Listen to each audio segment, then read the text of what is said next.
Thank you for listening to the podcast called The Pharmacist. I am your host, the Farmerette, assisting crops on your farm and digging into agriculture. And since it is spring and everyone has been trying to get some corn in the ground across the United States, maybe you're in southern United States, you've already got it in the ground. In Minnesota, we're still trying to work around the Mother Nature weather right now. But I do see guys out there putting on herbicides. So I wanted to dig into today the world of chemicals.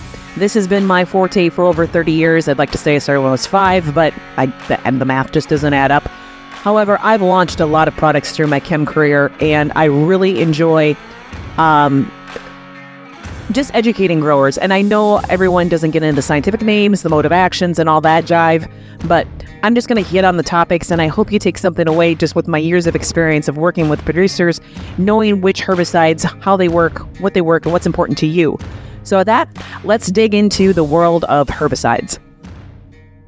All right, herbicides are something that I had not the luxury of having growing up on the farm of corn and soybeans with my father, because we didn't even have Teflon out there at the time. So it was a time when we were walking fields, we were hoeing fields, and I learned my weed ID pretty early in life. But I loved when the herbicides did come out, I love the chemistry of them, how they worked, what they did to plants. And that is what I want to share with you. I'm going to probably make this into segments. And since we're in the realm of pre-emerge herbicides right now, one thing I've noticed as a chem rep through the years is that we've got to make sure that the stuff hits the ground, number one.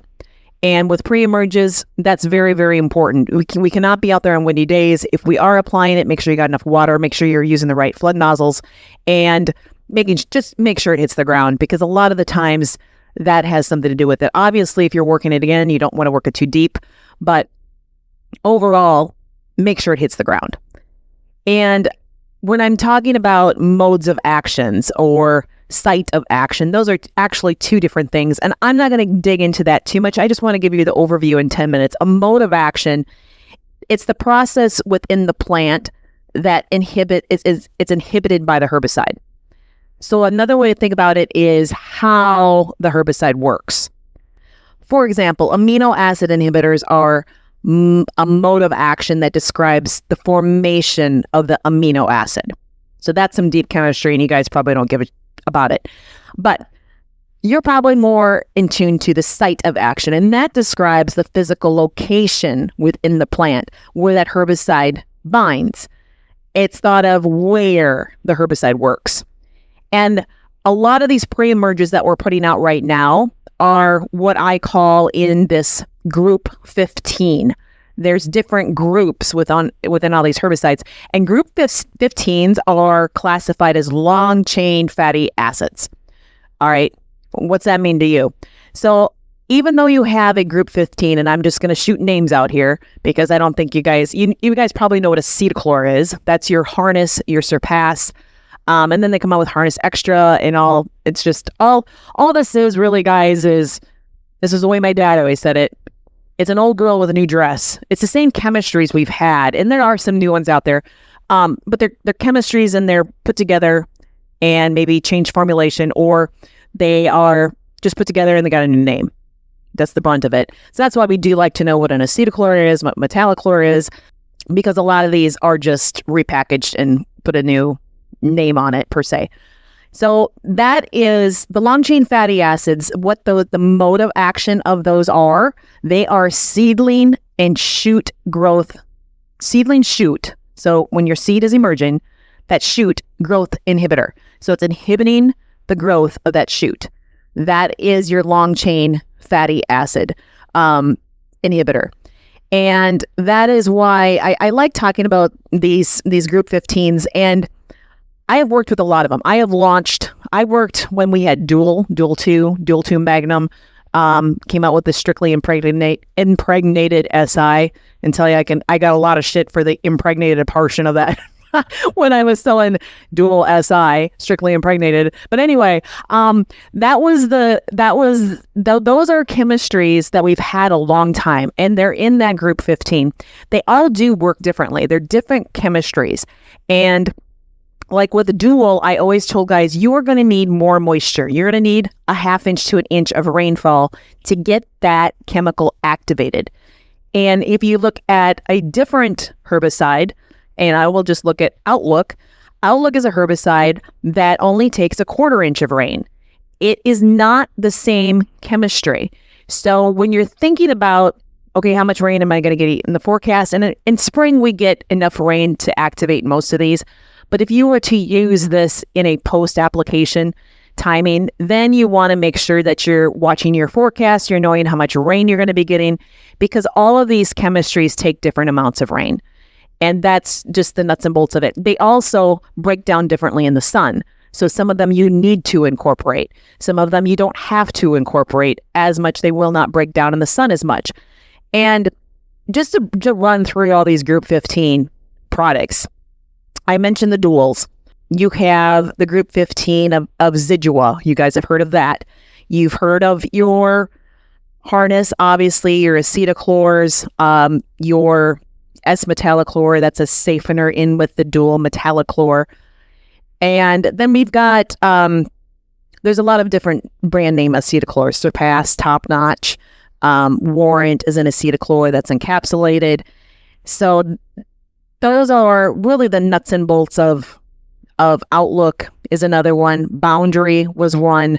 Boundary had dual in it plus metribuzin or Sencor. So that's where I'm saying the old girl with the new dress. I mean, some of these are products that have this long chain fatty acid in them, and then they add something to it and call it something different. So that really, all of these work really, really well for water hemp, and they all do have different lengths of control. And I've seen, not to pick on acetochlors, but when I was doing a lot of side-by-side trials with acetochlor harness Surpass versus, say, a dual or an Outlook, the length that it lasted made a difference, not only in the corn crop that year, but when we went to the bean rotation the next year, you could see the line of where that split was at, and there were more weeds on the acetochlor side than there were on the dual or Zidua or Outlook side. It just the chemistry of it, how long it lasted.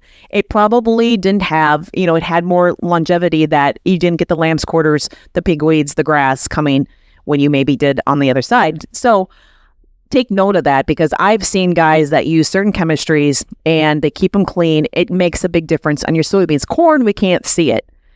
Corn gets to a certain height, we don't see it, we don't really care. But beans, we do not visually want to see any weeds in our soybeans.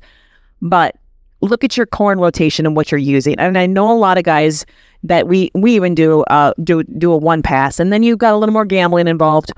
But obviously, it's a one pass. It saves you time, saves you money. But again, look at your crop safety. Look at the weeds you're going after, which for most of us, it's the common ones, your ragweed. You got your large seeded, your giant ragweed, your cockleburs, but most of the small seeded nightshade grasses, those are all the small seeded broadleaves and grasses are what these Group 15s take care of. I could get down the bunny hole trail of talking about the stinger that's in some of this and all of that, but I'm going to leave that for another episode, because I've seen lots of things with that over the years. But I always like to remind guys, if you're looking at products, think about your ease of use. We in our operation have used products that we can rotate very easily to without having to clean the sprayer out. I know guys, that use dry beans, and, I do like the product of a dual that can go on both crops, and Outlook can go on both crops, Zidua can go on both crops. I like those products because you don't have to worry about any carryover concern. You don't have to clean out your sprayer. You can just go right from corn to beans if you're planting both at the same time and not have to flush everything out. So those are things that we look at, and I'm sure you guys do too. But I am not a fan of it getting cold and wet in that seed of corn sitting there in a chemistry that may affect it. Because again, these are shoot inhibitors. They're shoot and root inhibitors. So make sure that you do understand a little bit of what you're putting out there, and not just saying, I'm just blowing this out there and you don't really know what it is. So that's where I'm coming in with the pharmacy side of things. It's a lot of chemistry, but I'm up to my 10 minutes and that's all I could cover today. So I am going to nip it in the butt and cut it short. But if you have any questions, feel free to drop a message to me at pharmacist@gmail.com. Find me on social media under the Farmerette. Yeah, appreciate you guys listening. And I really do hope you guys have a great spring. Make sure that your herbicides are hitting the ground if you're using residual. That's number one. But again, thank you. Appreciate it. Thanks for digging egg, and I'll talk to you on the next episode.